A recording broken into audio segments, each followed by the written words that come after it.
जब भी हम नारी सशक्तिकरण की बात करते हैं तो हमारे ध्यान में कुछ शक्तिशाली महिलाओं की छवि उभर कर आती है। अगर हम बात करते हैं साइंस एंड टेक्नोलॉजी की तो Valentina Tereshkova, Kalpana Chawla, Sunita Williams, Jessica Meir. और जब हम बात करते हैं स्पोर्ट्स की, of course this list is huge, मैं कुछ चुनिंदा एग्जाम्पल्स ही दे रही हूं। स्पोर्ट्स की बात करते हैं तो PT Usha, Anju Bobby George, Babita Phogat, Geeta Phogat, Jwala Gutta, Mary Kom, PV Sindhu, Sakshi Malik, Sania Nehwal, Saina Mirza. 60,000 less opportunities than men। International level पर अगर हम बात करते हैं तो Martina Navratilova, Griffith Joyner, Nadia, ये नाम उभर कर आते हैं। पॉलिटिक्स की बात करते हैं तो Mrs Indira Gandhi, Margaret Thatcher, Benazir Bhutto, Sheikh Hasina, Sushma Swaraj ji, Meira Kumar और हमारी अपनी सदर विधायिका श्रीमती अनुपमा जायसवाल जी। कुछ इस तरह से नाम दिमाग में, जहन में उभरते हैं। Medicine, science and technology, Tessy Thomas, Mangala Mani और आजकल हम सब गगनदीप कैंग के बारे में बहुत कुछ सुन रहे हैं क्योंकि वो लगातार कोविड वैक्सीन के साथ में काम कर रही हैं। बिजनेस वुमेन में नीता अंबानी, किरण मजूमदार शो, इंदु जैन के नामों से हम सब अच्छी तरह से परिचित हैं। एंटरटेनमेंट के जगत में नरगिस दत्त, लता मंगेशकर, आशा भोसले जी, ऐश्वर्या राय और इन सब से कुछ अलग हटकर Arunima Sinha, the first amputated mountain climber to reach and to be able to be victorious over Mount Everest, the Himalayas। और रागेश्वरी लूम्बा, इन्होंने अपने शरीर पर आई हुई यातनाओं, तकलीफों, बीमारियों, एक्सीडेंट्स से ऊपर उठ करके उन्होंने ये साबित कर दिया कि एक महिला कुछ भी कर सकती है। Nothing is impossible for a woman। आज अगर हम भारत सरकार की बात करें तो भारत सरकार अपनी अनेक योजनाओं द्वारा महिलाओं को सशक्त बनाने का भरसक प्रयास कर रही है। बेटी बचाओ, बेटी पढ़ाओ, एकल बालिका योजना, वन स्टॉप सेंटर स्कीम, ये एक इतनी खूबसूरत योजना है जिसमें कोई भी वुमन, कोई भी महिला जो शारीरिक रूप से, फिजिकली या मेंटली, अगर वो किसी भी वायलेंस का शिकार हुई है, she can approach this one stop centre. Ujjwala scheme, working women hostel, इसकी कितनी अधिक आवश्यकता थी हमारे देश में और हमारी भारत सरकार ने इस बात को समझते हुए इस योजना पे बहुत गंभीरता से काम किया है। और हम सब जानते हैं anti Romeo squads are there to help our girls and women all the time. But there is a small question. There is a small question. सरकार इतना काम कर रही है और आप सब हमारे साथ माननीय अधिकारी जी बैठे हैं। सर, आप तो जानते होंगे इन योजनाओं के लिए सरकार ने कितना किया है और आप सबके सामने भी कितने चैलेंजेस आते होंगे।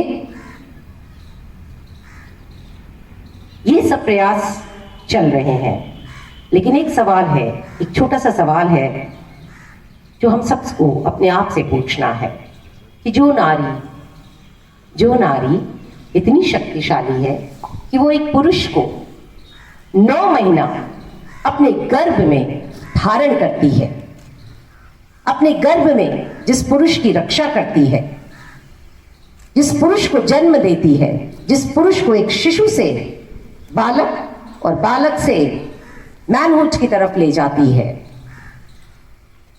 वो महिला आज क्यों मोहताज है, क्यों दुनिया की तरफ देख रही है कि उसका सशक्तिकरण हो। ये सवाल आज हमको अपने आप से पूछना है और इसका उत्तर हमें अपने अंदर से ही मिलेगा। ये हमने शायद अपने बेटों को सिखाया नहीं, हमने अपने बेटों को ये नहीं सिखाया, क्योंकि हर माँ शशि मित्तल जैसी नहीं होती है। उनके सुपुत्र यहाँ बैठे हैं, संदीप मित्तल जी, अनरत के संचालक। कुछ ऐसी माएँ अपवाद होती हैं, लेकिन हमने अपने बेटों को नहीं सिखाया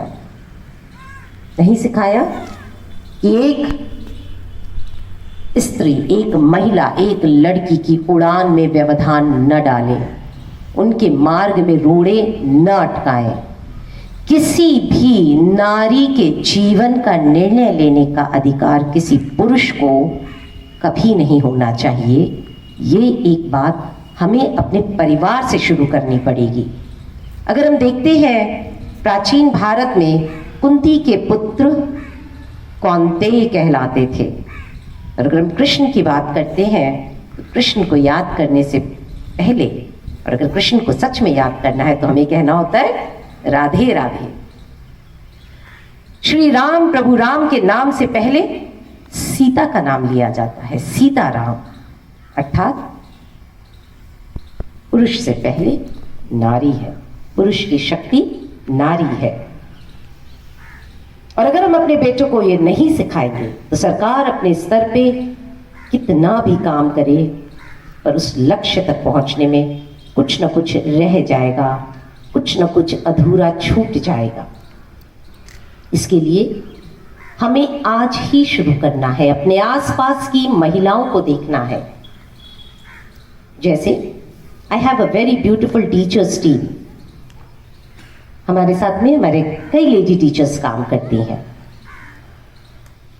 इनमें से कुछ टीचर्स के हस्बैंड्स इस दुनिया में नहीं हैं, और वो महिलाएं अपने परिवार का पालन पोषण कर रही हैं। ये शक्ति का एक स्वरूप है, ये महिला शक्ति का ही एक स्वरूप है। हमारी कुछ टीचर्स जिनके हस्बैंड्स कार्यवश दूसरे शहरों में रहते हैं या दूसरे देशों में रहते हैं, ऐसी महिलाएं न सिर्फ अपने बच्चे बल्कि अपने परिवारों का पूरा ध्यान करती हैं। ये महिलाएं शक्ति स्वरूपा है।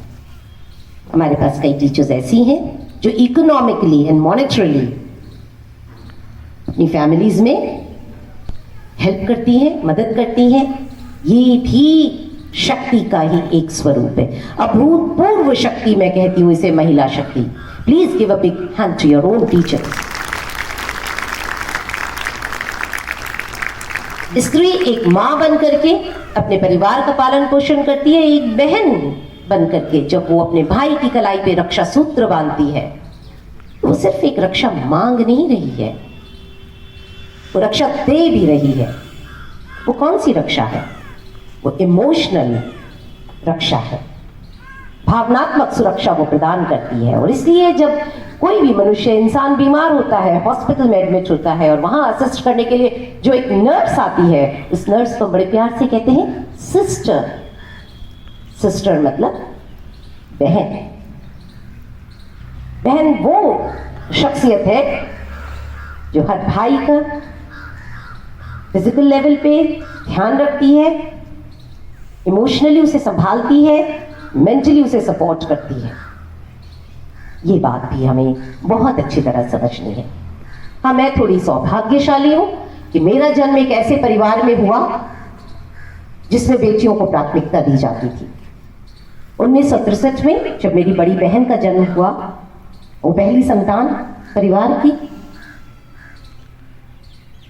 मेरे पिताजी ने उस जमाने में, my father gave a party, छठी की पार्टी दी, और लोगों ने सवाल पूछा, पुत्र तो हुआ नहीं, बेटी के जन्म पे छठी की पार्टी तो कभी सुनी नहीं। और मेरे पिताजी ने कहा, अतिथि है वरना धक्के मार के बाहर निकाल देता। मेरी नजर में बेटी और बेटा बराबर है। मेरे जन्म से पहले मेरी मां अपने मायके कानपुर गई थी प्रसव के लिए, और जन्म से 2 दिन पहले उन्हें एक टेलीग्राम मिलता है मेरे पिताजी का, फ्रॉम माय फादर, बेटी होगी तो नाम छवि रखना। साफ साफ अक्षरों में। ये नहीं कहा गया कि बेटा होगा तो ये नाम रखना, बेटी होगी तो छवि रखना। एक ही सेंटेंस, बेटी होगी तो नाम, छवि रखना। और छवि आपके सामने आज खड़ी है।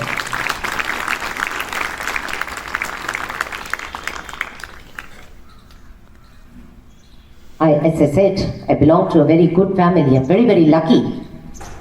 My father was elected as the youngest, I think till date, he's the youngest chairman municipality board back in 1971.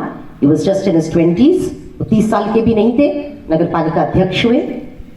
और उसके बाद in 1980 में भारतीय जनता पार्टी से उन्होंने विधायकी, सदर विधायकी का चुनाव लड़ा। और उस समय कांग्रेस की आंधी थी। मिसेस इंदिरा गांधी का जमाना था। मेरी मदर ने कहा, महिला, मेरी माँ ने कहा मेरे फादर से, आप घबराइए नहीं, मैं आपका साथ दूंगी।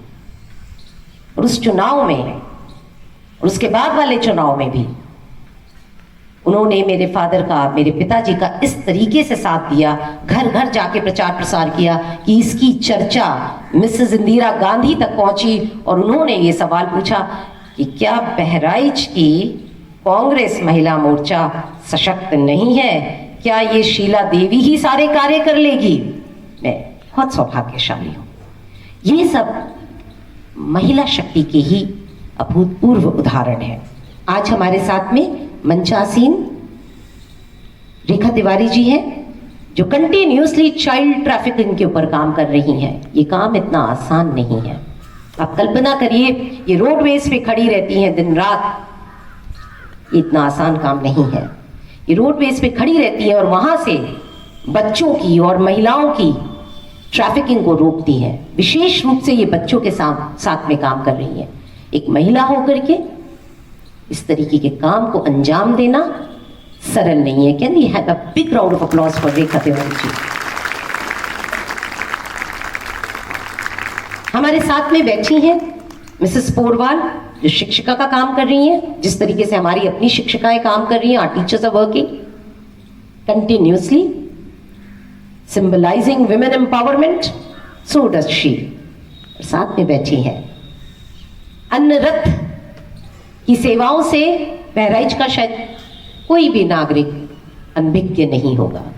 संदीप मित्तल जी के कार्यों से कोई भी अनभिज्ञ नहीं होगा। और इनका काम कोरोना काल में जो इन्होंने किया है, उसकी भूरी भूरी प्रशंसा हम करते हैं, श्री संदीप मित्तल जी। लेकिन इनके पीछे भी एक नारी शक्ति है, जिनको मैं बड़े प्रेम और बड़े आदर से कहती हूं, मां अन्नपूर्णा। शशि मित्तल जी इनकी मां, मैं इनको मां कहती हूं, मां अन्नपूर्णा कहती हूं। मां Shashi Mittal ji, please give her a big round of applause. जिनकी कृपा, जिनके विजन से आज ये अन्न रथ संभव हो सका है। और उनके साथ में उनकी सहचरी श्रीमती अंशिका मित्तल जी, ये दोनों महिला शक्ति बन करके, ये उनकी रीढ़ की हड्डी बन करके आज अन्न रथ जो अपना कार्य कर सक रहा है, वो इन्हीं की शक्ति की ही वजह से हो पा रहा है। और एकदम ताजा खबर, ये कल रात में मैंने नेट पे पढ़ी। एक 35 साल की लड़की, 35-year-old lawyer Sneha, of course a woman, became India's first citizen to have no caste, no religion certificate. So she's the first woman and first Indian. ये कल मैंने खबर पढ़ी। This happened on the 5th of February. अर्थात क्या, अगर हम अपने आसपास देखेंगे, इतनी शक्ति है, एक सैलाब है महिला शक्ति का।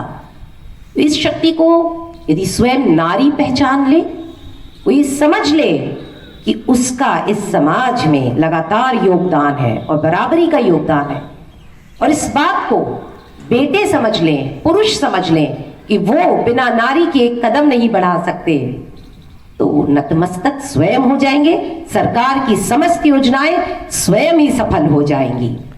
हम सब भूल चुके हैं, हम सब भूल चुके हैं अपनी शक्ति को। एक बहुत